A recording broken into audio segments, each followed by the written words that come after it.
probably, if I had to guess, about 50,000 fish in there. Mark Drawbridge peers into a chest-high tank of water. Tiny specks in the pool flicker under fluorescent lights. These are white sea bass. They're about 30 days old. Drawbridge is a scientist at Hub's SeaWorld Research Institute, a nonprofit partially funded by SeaWorld. He runs a sea bass hatchery in Carlsbad. There, baby fish are spawned and grown until they're big enough to be released into the wild. And it's a very kind of sterile environment.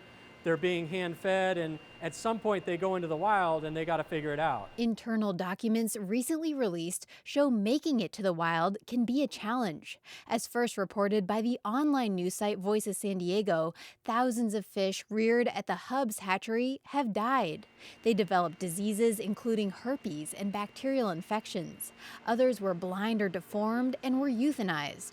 Drawbridge says focusing on those deaths isn't fair. So in terms of the success of the program, depending on how you look at that, and if you look at that and try and equate it to the cost per fish that gets released or the cost per fish that gets recruited to the fishery, I think you're missing the real picture.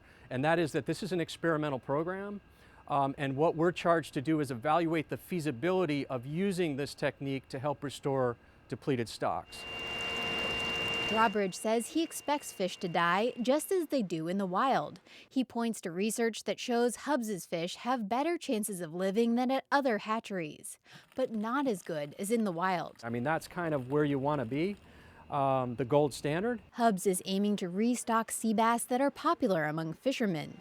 The program is funded by recreational fishing licenses. Drawbridge says it's not wasting taxpayer money when fish die, so the public shouldn't be concerned.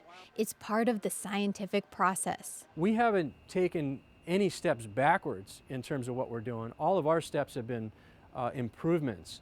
So again, at the end of the day, if there's concerns about physical quality of the fish, for example, I look at the results that are scientifically stamped in the peer-reviewed literature and I go, there's no evidence to support the idea that it's a big concern. We have heightened concerns now, even more so. Matt O'Malley is a lawyer with the environmental nonprofit San Diego Coastkeeper. He used to not care about Hub's Carlsbad hatchery because it was a closed system. Diseased or deformed fish wouldn't affect the wild population. Then Hub's began working on a much larger offshore aquaculture project.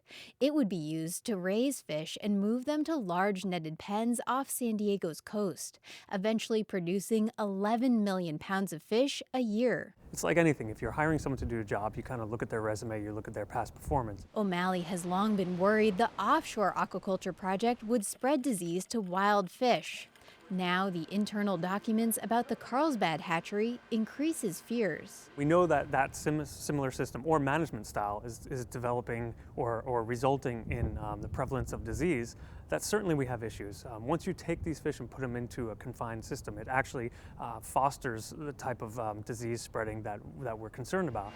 Back at Hub's, I asked Drawbridge how they'd prevent disease from spreading to wild fish. The way you prevent that is the way that we prevent that in this program and the way we've been able to manage this program responsibly for 30 years. He says diseased fish would be killed before they ever made it into the ocean. Then there's a regulatory agency named the EPA that monitors that, and so you can't be abusive because they will come down on you. O'Malley contends the government won't have enough oversight of the project because it will be 4 miles offshore.